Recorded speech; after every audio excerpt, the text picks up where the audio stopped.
So hello guys, मेरा नाम है तनुष्क सिजारिया और ये मेरे नए चैनल की पहली वीडियो है।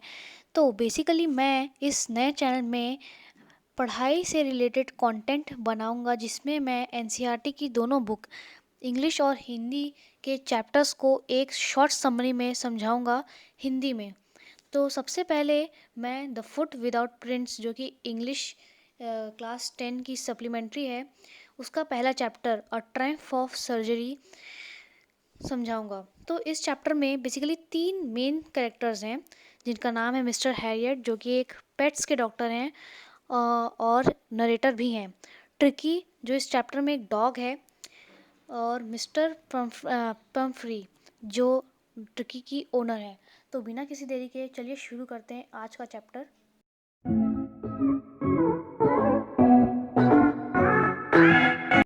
तो एक बार मिस्टर हैरियट अपनी कार से कहीं जा रहे होते हैं और रास्ते में उन्हें ट्रिकी दिखता है और मिस पम्फ्री दिखती हैं। मिस्टर हैरियट ट्रिकी को देख के एकदम शॉक्ड रह जाते हैं, क्योंकि ट्रिकी का जो वज़न था वो बहुत ज़्यादा बढ़ चुका था, और तो और उसके जो पैर थे वो ऐसा लग रहा था कि किसी ने लगाए गए हैं, और उसकी जो आंखें थीं वो पूरी लाल हो चुकी थीं। जब मिस्टर हैरियट अपनी कार से उतरते हैं, तब एकदम सीरियसली होकर मिस पम्फ्री को कहते हैं कि जो डाइट मैंने ट्रिकी को कराने दी थी, क्या वो आपने कराई नहीं? तो मिस पम्फ्री कहती हैं, मैंने कराई थी शुरुआती समय में, पर ट्रिकी को मासूम चेहरा देख के मैं अपने आप को रोक नहीं पाई उसे चॉकलेट केक देने के लिए। और जिन्हें नहीं पता, मैं उन्हें बता दूं कि ट्रिकी का फेवरेट फूड चॉकलेट केक था। मिस्टर हैरियट मिस पम्फ्री से कहते हैं कि अगर आपने ट्रिकी को यही सब खाना दोबारा देना शुरू किया और उसे एक्सरसाइज नहीं कराई, तो ट्रिकी की एक दिन ऐसी हालत आ जाएगी कि वो हिल भी नहीं सकता। मिस पम्फ्री मिस्टर हैरियट को कहती हैं, ठीक है, मैं ट्रिकी को दोबारा से एक्सरसाइज और डाइट पे रखना शुरू कर दूंगी। अगर ट्रिकी की हालत कभी बुरी हो जाए तो मैं आपको फ़ोन लगा दूंगी। मिस्टर हैरियट ने कहा, हाँ ज़रूर। और मिस्टर हैरियट को पता था कि मिस पम्फ्री का फ़ोन उन्हें दोबारा आने वाला है। और फिर बाद में ऐसा ही हुआ। मिस पम्फ्री का मिस्टर हैरियट को दोबारा फ़ोन आया कि ट्रिकी की हालत बहुत बुरी हो चुकी है, तो आप उसे आकर हॉस्पिटलाइज कर दीजिए।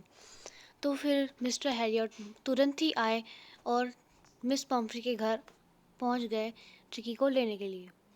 जब मिस्टर हैरियट ट्रिकी को कार में रखे, तब मिस पम्फ्री बहुत दुखी थी।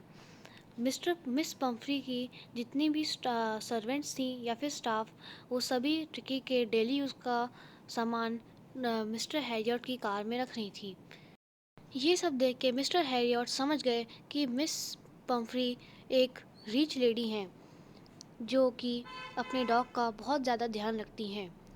जब मिस्टर हैरियट ट्रिकी को ले जा रहे थे, तब मिस पम्फ्री की दुख देखकर उन्हें रहा नहीं गया, पर जब मिस्टर हैरियट ट्रिकी की तरफ देखे तो उसे बहुत दुखी पाए, क्योंकि वो भी मिस पम्फ्री से बिछड़ना नहीं चाहता था। जब मिस्टर हैरियट ट्रिकी को हॉस्पिटल लेकर आए, तब हॉस्पिटल के सारे डॉग्स ट्रिकी को देखने लगे। जब मिस्टर हैरियट ने ट्रिकी को नीचे रखा, तब सारे डॉग्स उसके चारों तरफ घूर के देख रहे थे, और कुछ तो चाट भी रहे थे।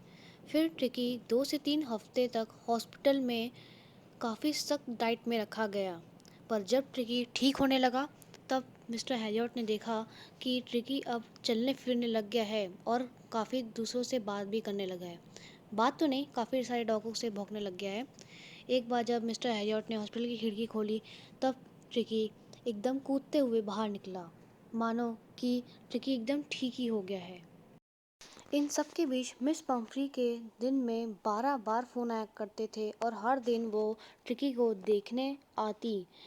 पर जब ट्रिकी ठीक होने लगा, सारे डॉग्स के साथ घुल मिलने लगा, सबके साथ दौड़ने लगा, खाना खाने लगा, तब मिस्टर हैरियट समझ गए थे कि हाँ, अब ट्रिकी ठीक हो चुका है, और मिस पम्फ्री को फ़ोन लगाने का उनका भी टाइम आ चुका है। जब ट्रिकी ठीक हुआ, तब मिस्टर हैरियट नहीं चाहते थे कि ट्रिकी अपने घर जाए मिस पम्फ्री के पास, पर मिस पम्फ्री की इतनी खुशी को देखकर मिस्टर हैरियट को मिस पम्फ्री को फ़ोन लगाना ही पड़ा। और हाँ, मैं आप सबको एक और बात बता दूँ कि मिस्टर हैरियट ये नहीं चाहते थे कि ट्रिकी दोबारा मिस पम्फ्री के पास जाए, क्योंकि मिस्टर हैरियट को ट्रिकी अच्छा लगने लगा था और मिस पम्फ्री की तरफ से काफ़ी अच्छे गिफ्ट भी आते थे। तो इसलिए वो मिस्टर हैरियट नहीं चाहते थे कि ट्रिकी मिस पम्फ्री के पास जाए। जब मिस पम्फ्री अपनी 30 फीट लंबी कार से आई तो उन्होंने देखा कि मिस्टर हैरियट हॉस्पिटल के बाहर ही खड़े थे। जब मिस पम्फ्री अपनी कार से उतरने लगी तब मिस्टर हैरियट ने कहा, रुकिए रुकिए, मैं ट्रिकी को आपके पास ही ले आता हूँ। जब मिस्टर हैरियट ट्रिकी को लेकर आए तब मिस ट्रिकी बहुत खुश हुआ अपनी मालकिन मिस पम्फ्री को देखकर। ट्रिकी एक ज़ोर की छलांग मारकर मिस्टर हैरियट से छूटकर मिस पम्फ्री के पास गया और काफ़ी खुश हो गया। मिस पम्फ्री ने रो कर कहा कि आपका बहुत बहुत शुक्रिया। और जब वो गईं तब उनने मिस्टर हैरियट को देख के कहा, the he is the real the Trump of surgery. तो इसी के साथ चैप्टर यहाँ पे ख़त्म होता है। मैं आप सबको फिर से एक बार बता देता हूँ, ये कोई डिटेल वीडियो नहीं था, ये बहुत शॉर्ट सी समरी थी जो मैंने आपको समझाई है। अगर आपको वीडियो पसंद आई हो तो प्लीज़ इसे लाइक ज़रूर कीजिएगा और अगर नए हैं तो सब्सक्राइब ज़रूर कीजिएगा।